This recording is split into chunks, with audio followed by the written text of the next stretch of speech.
한때 남침례교단에서 가장 큰 교회였던 달라스 제일침례교회 50년 정도 목회하셨던 크리스웰 목사님께서 은퇴 예배를 드릴 때 다음과 같은 일이 있었습니다. 그 크리스웰 목사님이 인사 말씀을 마치고 그 교회 리더들을 다 앞으로 나오라 그랬어요. 앞으로 나와서 일렬횡대로 섰습니다. 그리고 회중들에게 다음과 같이 말했습니다. 여기에 나와 있는 분들 중에서 여러분이 나는 저 사람을 통해서 내 인생이 결정적으로 변화되었고 달라졌고 그래서 나는 저 사람의 제자다 이렇게 말할 수 있는 사람 앞에 가서 줄을 서십시오. 이렇게 말했어요. 그래서 사람들이 이제 일어나서 줄을 섰는데 어떤 사람 앞에는 줄 선 사람 숫자가 많은 사람도 있고 어떤 사람은 적고 근데 그 앞에 아무도 없는 사람들이 훨씬 더 많았어요. 전반적으로 별로 앞에 줄을 선 사람 숫자가 별로 없었습니다. 근데 유독 한 사람, 연세 드신 한 분, 그분 앞에는 엄청나게 많은 사람이 줄을 섰어요. 교회 바깥까지 줄이 쭉 이어졌습니다. 그분은 연세가 84세 되신 분이신데 젊을 때부터 주일학교 교사로 봉직하시면서 많은 사람들을 예수님께로 이끌고 또 그들에게 말씀을 가르치고 그렇게 했던 분이셨어요. 그리고 목사님이 말씀하셨습니다. 앞으로 우리도 천국 가면 자기를 통해서 구원받은 사람, 인생이 바뀐 사람이 앞에 줄을 설 텐데 여러분 앞에 많은 사람이 줄을 설 수 있도록 그렇게 하시기 바랍니다. 이렇게 당부하고 은퇴 예배를 마쳤다고 합니다. 우리가 언젠가 하늘나라 가면 우리를 통해서 구원받은 사람, 또 우리를 통해서 인생이 결정적으로 변화된 사람들이 우리 앞에 서게 될 거예요. 여러분 앞에 몇 명이 설지 그걸 기대하시고 그때를 기대하면서 사시길 바랍니다. 그리고 열매를 맺는 우리가 되어야 될 것입니다. 그렇게 열매 맺는 삶을 살기 위해서는 여러 가지 요소가 필요한데 그 중에 아주 중요한 요소가 오늘 읽은 시편 1편 말씀에 나와 있습니다. 어떤 사람이 열매 맺는 삶을 살 수 있는가? 자신의 즐거움을 말씀에 두는 사람, 자신의 즐거움을 말씀에 두는 사람이 하나님께 축복받은 사람이고 또 열매 맺는 사람이다. 이렇게 되어 있습니다. 이번 주에 화요일 1월 1일 날 새해 첫 해이기 때문에 첫날이기 때문에 가족들이 모여서 가정 예배를 드렸습니다. 가정 예배 드릴 때 그때 묵상한 말씀이 시편 1편 말씀을 묵상했어요. 아이들과 함께 이 말씀을 묵상하는데 저도 이 말씀을 묵상하는데 2절 말씀이 갑자기 마음에 크게 와닿았습니다. 마음에 확 꼽혔어요. His delight is in the law of the Lord. 그의 즐거움은 하나님의 말씀에 있다. 그 사람 누굽니까? 하나님께 복받은 사람, 열매 맺는 사람은 그의 즐거움이 하나님의 말씀에 있다. 이 말씀이 갑자기 마음에 확 꼽혔어요. 그러면서 과연 나는 주님의 말씀을 즐거워하는 사람인가? 아니면 그냥 읽어야 되니까 읽는 사람인가? 내가 정말 하나님 말씀을 즐거워하는가? 정말 성경을 내가 즐거워하는가? 나의 즐거움의 근원은 무엇인가? 내가 정말 기뻐하는 것, 내가 정말 기뻐하는 게 뭔가? 그런 심각한 질문을 하게 되었습니다. 그리고 1년 동안 말씀을 무엇보다 즐거워하고 기뻐하는 그런 삶을 살아야겠다고 그런 결심을 하게 되었습니다. 사람들은 그 사람이 어떤 사람인가 이걸 알아보려면 그 사람이 뭘 기뻐하는가, 뭘 즐거워하는가 그걸 한번 알아보면 그 사람의 성향과 그 사람의 삶의 목적 이런 걸 다 알 수가 있어요. 뭘 정말 기뻐하는가, 뭘 정말로 즐거워하는가. 어릴 때는, 어린이 시절에는 아이들이 뭘 좋아합니까? 단 것, 사탕. 아이들은 사탕을 좋아합니다. 단 걸로 아이들을 유혹할 수 있어요. 10대가 되면 자기 친구들을 즐거워합니다. 친구들에게 인정받고 싶어하고 친구들과 놀면 그게 즐겁고 친구들이 기쁨의 근원이에요. 또 20대가 되면 일반적으로 말해서 이성과의 교제, 여기서 큰 기쁨을 얻으려고 합니다. 그리고 대부분의 사람들은 더 많은 소유를 쌓는 것, 그리고 남에게 인정받는 것, 소유욕구와 인정욕구, 이것이 대부분의 사람들의 마음의 기쁨의 근원이 됩니다. 어떤 사람들은 오락하기, 술 마시기, 영화 보기 이런 것들이 또 삶의 근원적인 기쁨이 되는 사람들도 있죠. 그러면 우리는 어떤 것이 우리의 삶의 기쁨이 되어야 되느냐? 어떤 사람이 어떤 것이 기쁨이 될 때 하나님께서 열매 맺는 삶을 살게 되고, 여기 보면 그런 사람은 또 어떻게 되어 있어요? 하는 일이 형통할 것이다. 하는 일이 형통하는 그런 삶을 살 거라고 약속이 되어 있습니다. 여러분들은 여러분의 삶에 정말 기쁜 그 즐거움의 근원이 무엇이라고 생각하십니까?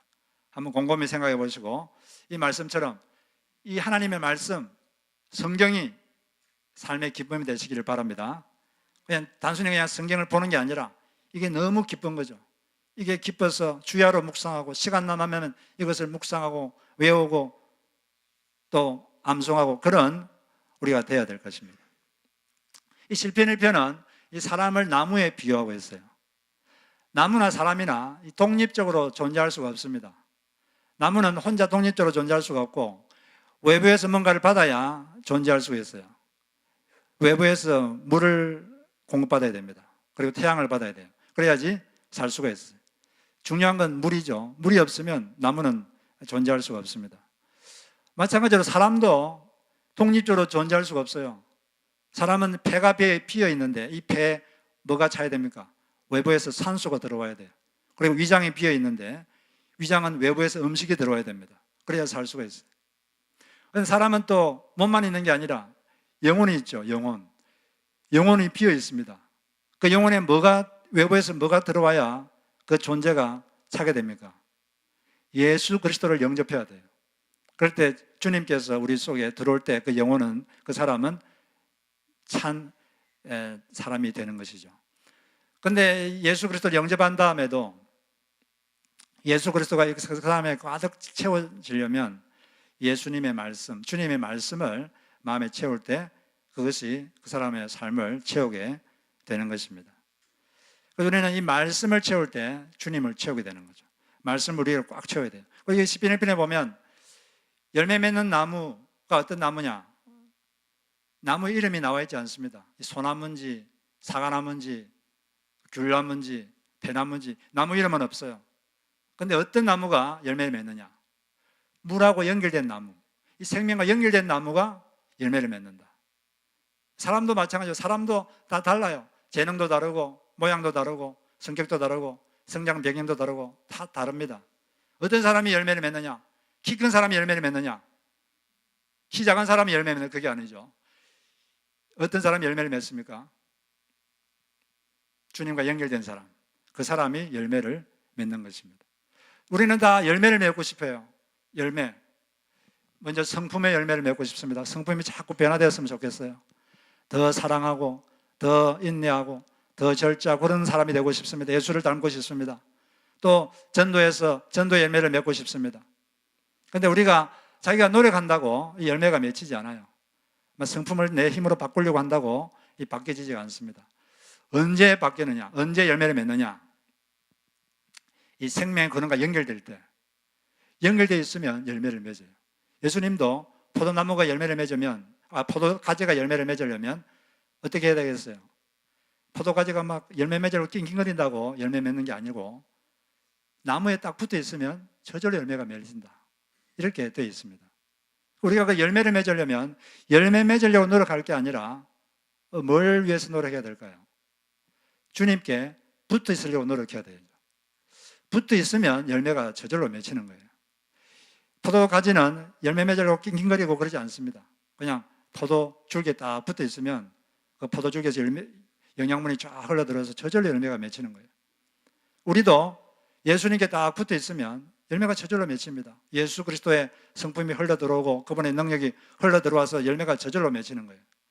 그래서 이 경건을 훈련하라 이 말은 사실은 뭘 훈련하라는 거냐면 예수님께 붙어있는 훈련을 해라.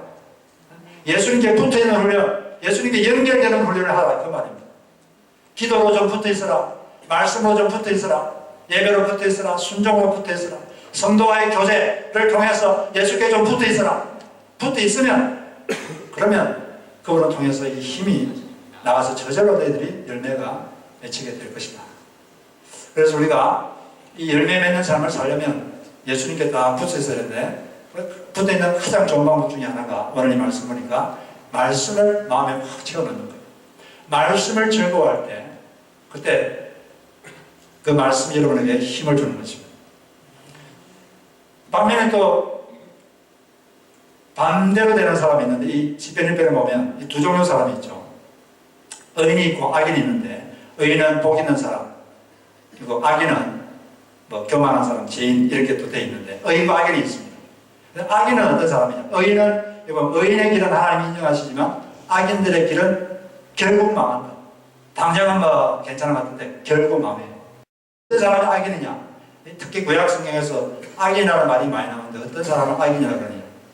보통 우리는 일반적으로 말해서 악이라는 것은 자기 유익을 위해서 다른 사람에게 해를 끼치는 것, 이게 악입니다. 나의 유익을 위해서 남에게 정신적인 해를 끼치거나 또는 물리적인 해를 끼치거나 이런 걸 악이라고 해요. 그런데 성경은 그것도 악이지만 더 근본적인 악이 있습니다. 뭐가 악이냐? 뭐가 악인이냐? 악인에 대한 정의가 나와 있는데 그 정의가 예레미야 2장 13절에 나와 있습니다. 같이 읽어보겠습니다. 시작. 내 백성이 두 가지 악을 행하였나니 곧 그들이 생수에 그런 데는 나를 버린 것과 스스로 웅덩이를 판 것인데 그것은 그 물을 가두지 못할 터진 웅덩이들이니라. 뭐가 악이라고 되어 있어요? 하나님을 떠난 것, 이게 악이다. 하나님을 떠나 있는 상태, 이 악의 상태입니다. 그리고 떠나가지고 자기 힘으로 물을 구하려고 하는 것. 물이라는 것은 행복을 뜻합니다. 하나님을 떠나서 자기 힘으로 행복을 구하려고 추구하는 것. 이게 악입니다. 이게 악인이고, 이게 악의 상태. 하나님을 떠나서 내 힘으로 행복을 구해보겠다. 행복해보겠다. 이렇게 하는 모든 시도가 악이고, 그게 악인인 것입니다.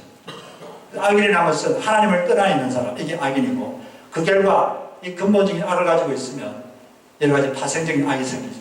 남에게 해도 끼치고 이렇게 되는 것이죠. 우리는 하나님을 떠나지 말고 하나님과 가까이 연결되어야 되는데 그러려면 어떻게 되겠습니까? 1년 내내 2019년 오늘 첫 주일인데 1년 내내 하나님의 말씀을 즐거워하시고 다른 게 즐거움이 아니라 말씀이 즐거움이 되시길 바랍니다.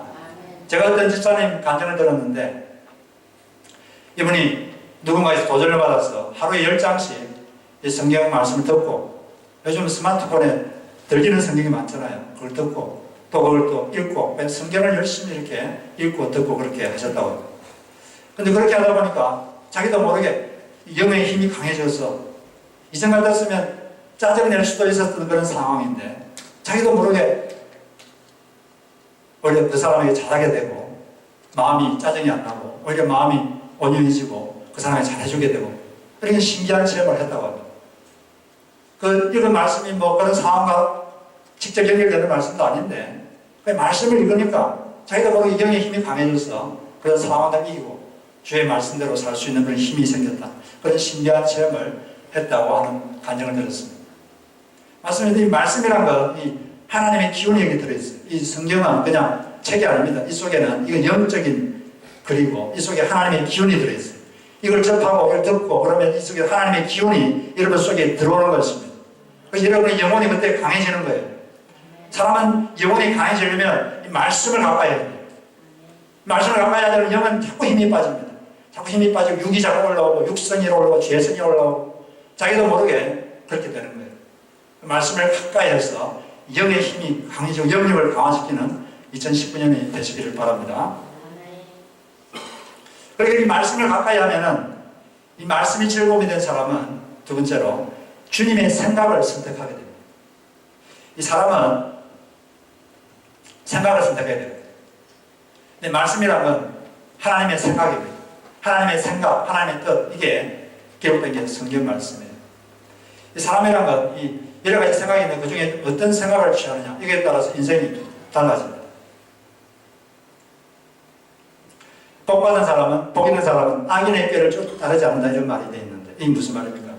악인의 생각을 선택하지 않는다. 그런 말씀이죠. 좋은 친구를 가졌다는 것은 왜 좋습니까? 친구가 좋다는 건 왜 좋죠? 친구의 좋은 생각을 접하니까 좋은 거예요. 나쁜 친구는 나쁜 생각을 자꾸 집어넣어줘요. 그 나쁜 생각을 자꾸 취하게 되고 그렇게 행동하게 돼요.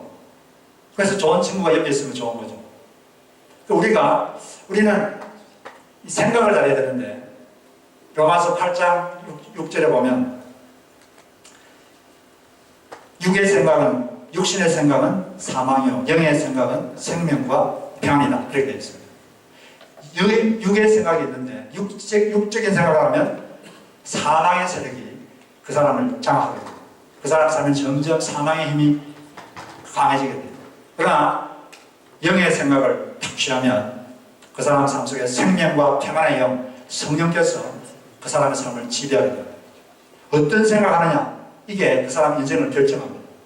그래서 좋은 생각을 선택해야 되는데 많은 경우에 사람들은 두 가지 생각이 있는데 그 중에 하나를 선택하게 됩니다.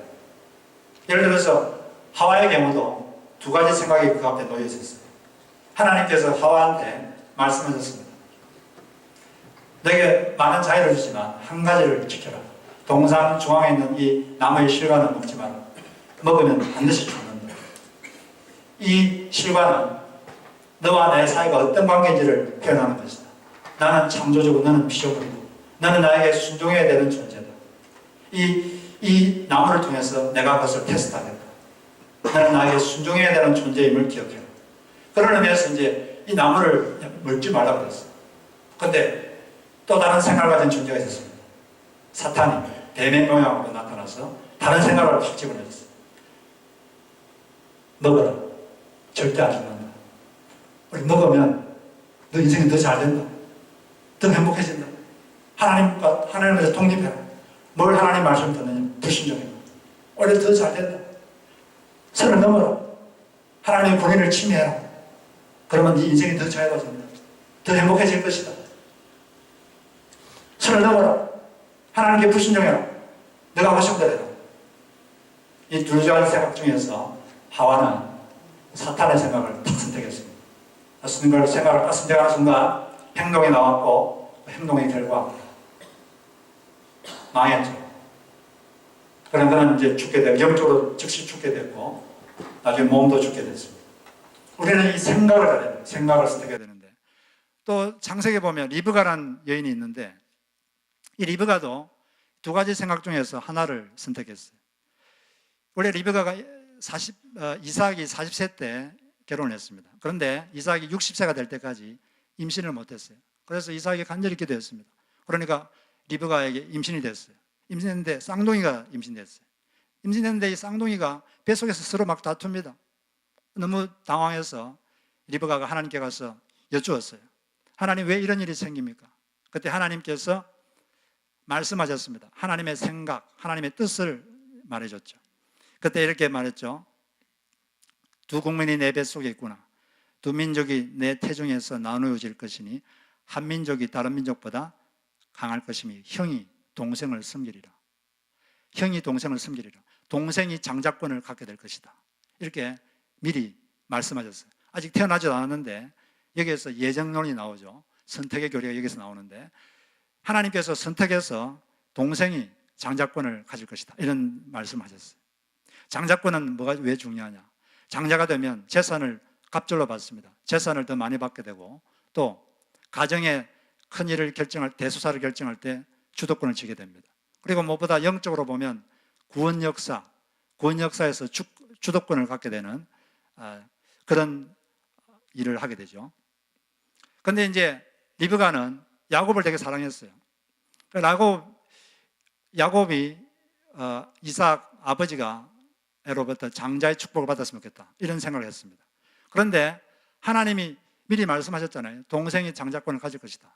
이렇게 말했으면 하나님께서 하나님의 때에 하나님의 능력으로 그렇게 될 것입니다.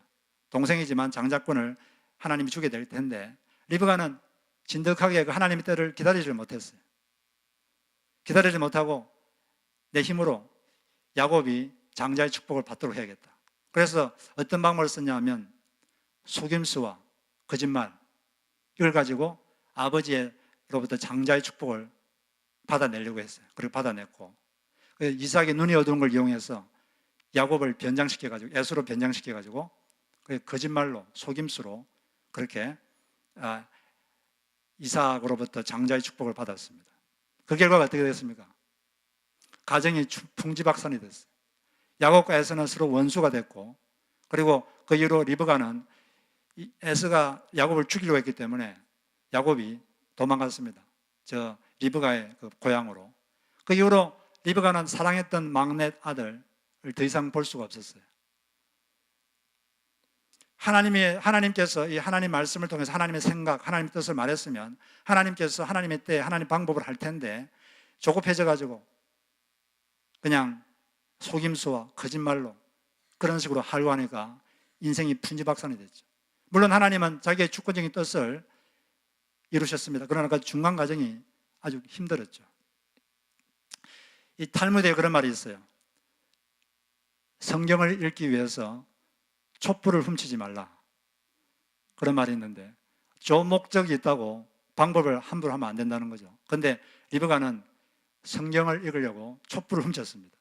그러다 보니까 인생에 많은 낭패가 있었고 어려움이 있었죠. 하나님은 우리의 인생을 이 주권적인 틀이 있어요. 큰 틀이 있는데 그러나 세상 것까지 답을 정해주지 않습니다. 하나님 우리에게 어떤 능력을 주시고 선택권을 주시고 우리가 선택하게 만들어요. 우리 잘못된 선택을 하면 인생이 힘들어지고 좋은 선택을 하면 인생이 좋아지는 겁니다.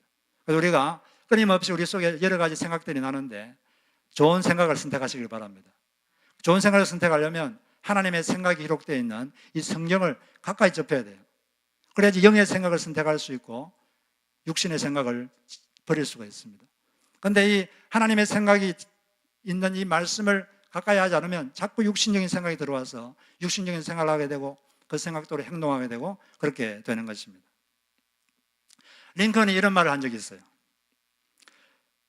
사탄은 내가 실패할 때마다 이제 너는 끝장이다 라고 속삭였습니다. 그러나 하나님은 내가 실패할 때마다 이번 실패를 거울 삼아 더 큰 일에 도전하라고 하셨습니다. 나는 사탄의 속삭임보다 하나님의 음성에 귀 기울였습니다. 그래서 이 링컨 대통령은 젊을 때 사업도 2번 실패하고 1855년도에는 상원 의원에 낙선하고 1856년 그 다음에는 부통령에 낙선하고 또 그 2년 뒤에는 또 상원 의원에 낙선했어요. 그렇지만 또 3년 뒤에 대통령에 도전했습니다. 대통령에 선출됐어요. 그래서 미국에서 위대한 대통령이 됐죠. 너는 이제 끝장이다. 그런 마귀의 속삭임이 아니라 실패해서 배워서 더 큰 일에 도전하라. 이런 하나님의 음성을 취했기 때문에 그렇게 된 줄로 믿습니다. 우리도 잘못된 생각이 올 때 육의 생각을 버리고 끊임없이 영의 생각을 취하시길 주의 이름으로 축복합니다. 지금 우리가 이제 오늘이 새해 첫 주인데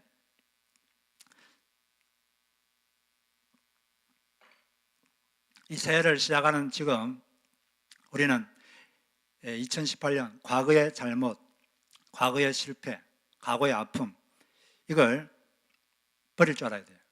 과거의 발목이 잡혀버리면 안 됩니다. 이 과거에 대해서도 2가지 생각이 있을 수 있어요. 파괴적인 생각이 있을 수 있고 또 생산적인 생각이 있을 수가 있습니다. 우리는 과거는 바꿀 수 없어요. 다만 해석을 바꿀 수 있을 뿐입니다. 어떤 살인범에게 왜 살인했느냐 물어보니까 부모에게서 버림받아서 그렇게 됐다 이렇게 답을 했습니다.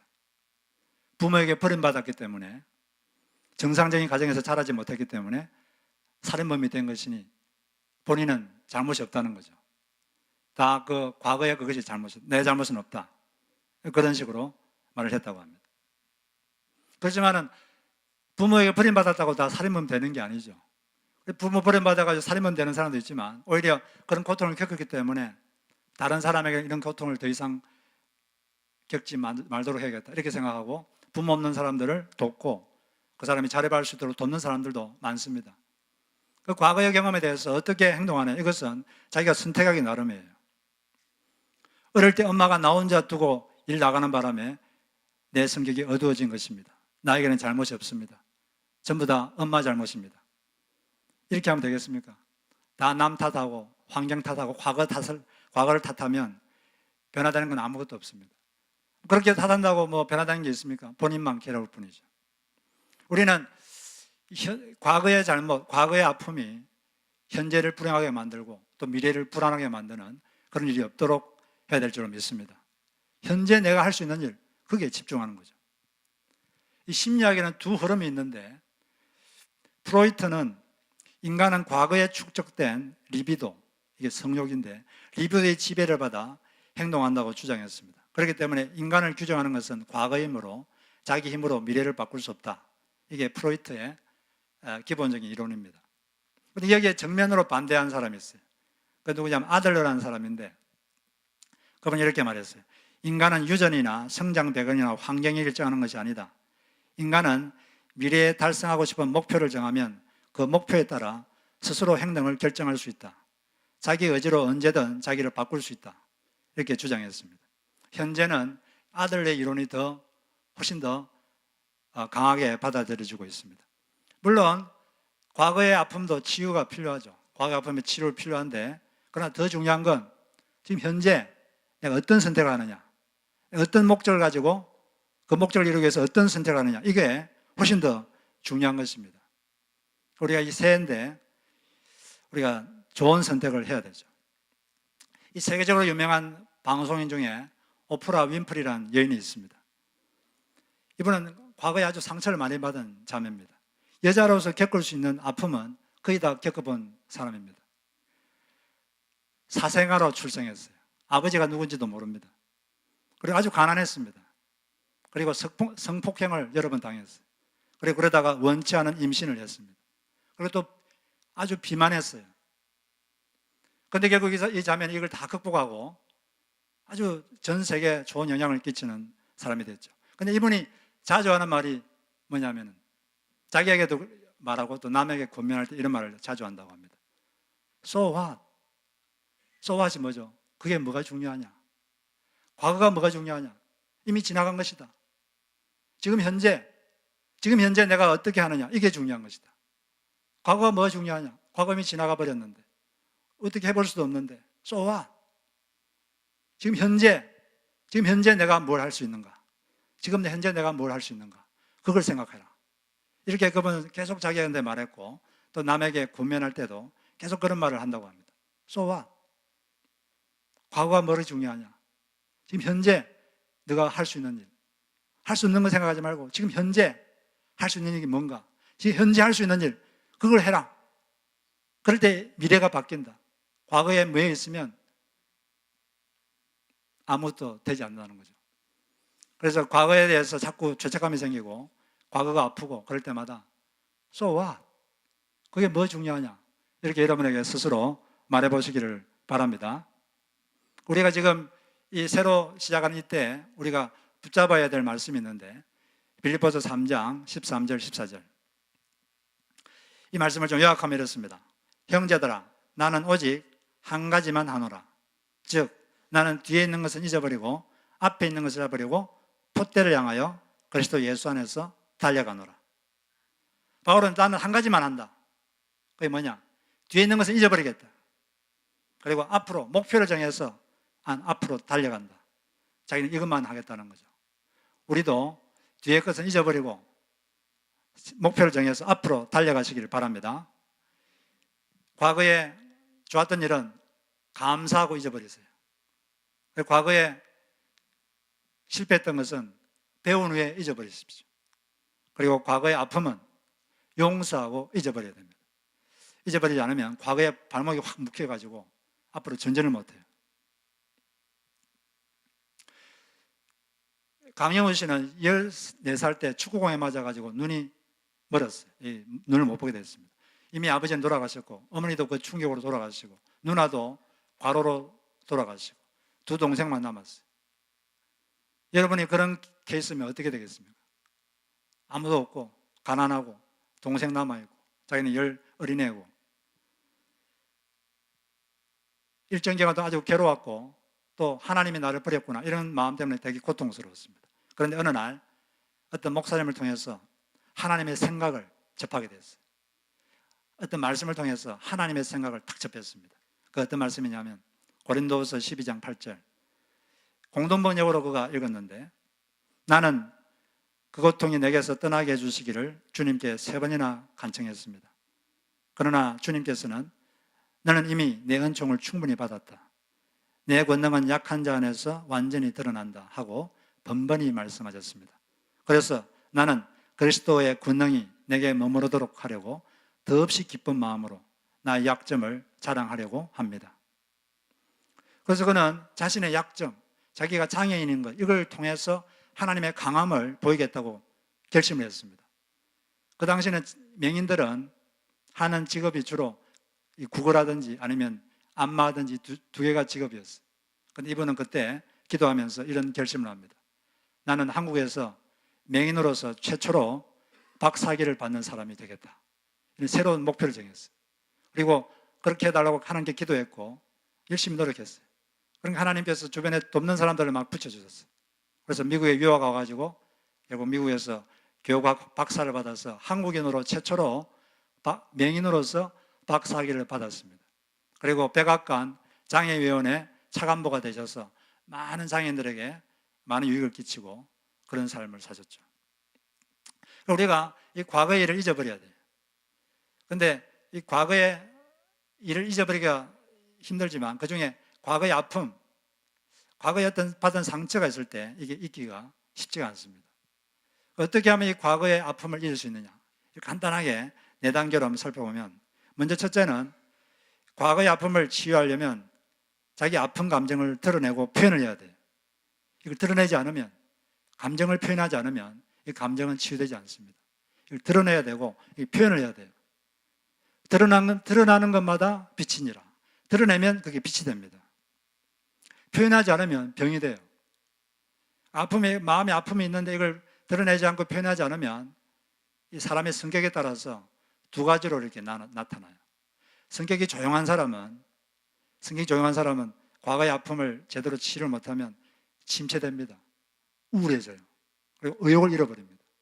자기를 막 공격하는 거죠. 근데 또 성격이 반대로 좀 활발한 사람은 그 마음의 아픔과 상처가 있으면 남을 공격해요. 분노를 자주 표출합니다. 그래서 이런 아픔을 해결하려면 이걸 드러내야 됩니다. 자기 아픔을 드러내고 먼저 하나님께 자기의 감정을 그대로 표현해야 돼요. 솔직하게. 그리고 자기 아픔을 공감해 줄 수 있는 사람한테 가서 자기의 감정을 그대로 표현할 때 그때 치유가 시작됩니다. 2번째는 돌이킬 수 없는 손상은 받아들여야 됩니다. 이미 입은 손상, 돌이킬 수 없는 손상은 받아들여야 돼요. 이미 발생한 것을 어떻게 하겠습니까? 손상 입은 그 상태에서 시작해야 돼요. 다시 내가 원성복귀를 돼야 된다 이렇게 생각하면, 되지도 않는데 자꾸 돼야 된다고 생각하면 마음만 고통스럽죠. 안 되는 걸 자꾸 돼야 된다고 생각하면 마음만 고통스럽고 변하는 건 아무것도 없습니다. 돌이킬 수 없는 건 그냥 받아들여야 돼요. 3번째는 이제 용서하는 거죠. 용서를 해야 과거의 아픔이 풀립니다. 용서하기가 쉽지 않지만 용서해야 돼요. 누군가를 생각하면 기분이 나쁘다. 그러면 그 사람은 용서의 대상입니다. 여러분 2018년 생각할 때 누굴 생각하면 아직 기분 나쁜 사람이 있습니까? 그러면 그 사람은 여러분 용서를 해야 돼요. 안 그러면 그 과거에 매여서 전진을 못합니다. 혹시 그 사람 생각하면 기분이 나쁘고 마음이 우울해지고 그러면은 하나님께, 하나님 제가 용서할 능력을 주십시오. 기도하면 하나님이 용서할 수 있도록 힘을 주실 것입니다. 우리는 다 하나님의 용서의 줄에 매달려 살아가고 있어요. 근데 복수의 칼로 그 용서의 줄을 끊지 마십시오. 우리도 겨우 하나님께 용서받아가지고 이렇게 살고 있는데 내가 복수의 칼을 들어서 휘두르다 보면 그 용서의 줄까지 끊깁니다. 남을 용서하시기를 주의 이름으로 축복합니다. 마지막은 그 아픔에서 메시지를 찾아야 됩니다. 그리고 그곳에서 사명을 찾아야 돼요. 그 아픔에는 항상 메시지가 있어요. 그리고 동일한 아픔을 가진 사람이 있습니다. 이 아픔을 통해서 동일한 아픔을 가진 사람을 내가 도와줘야겠다. 그 사명을 발견해야 돼요. 그럴 때 아픔을 극복할 수가 있는 것입니다. 아픔이 사명인 거죠. 주님은 동일한 아픔을 가진 사람을 우리가 돕도록 하실 때가 많기 때문에 그렇습니다. 그래서 우리는 과거를 잊어버리고, 과거의 성공은 하나님께 감사로 잊어버리시고, 과거의 실패는 배운 다음에 잊어버리시고, 과거의 아픔은 용서하시고 잊어버리시길 바랍니다. 그리고 새로운 목표를 향해서 정해놓고 그걸 달려가십시오. 2019년 1년 동안 여러분의 즐거움을 말씀으로 삼으시길 바랍니다. 하루에 3장씩 성경을 꼭 읽으십시오. 꼭 읽고 주무시고, 그리고 하루에 20분은 기도하려고 여러분 애를 쓰시고, 그리고 목장에 참석하시고 예배에 참석하시고 이렇게 하실 때 여러분 주님께 잘 연결되어서 열매 맺는 삶을 주님께서 살도록 만들어 주실 것입니다. 말씀을 기쁨으로 삼는 하나 되시기를 주의 이름으로 축복합니다.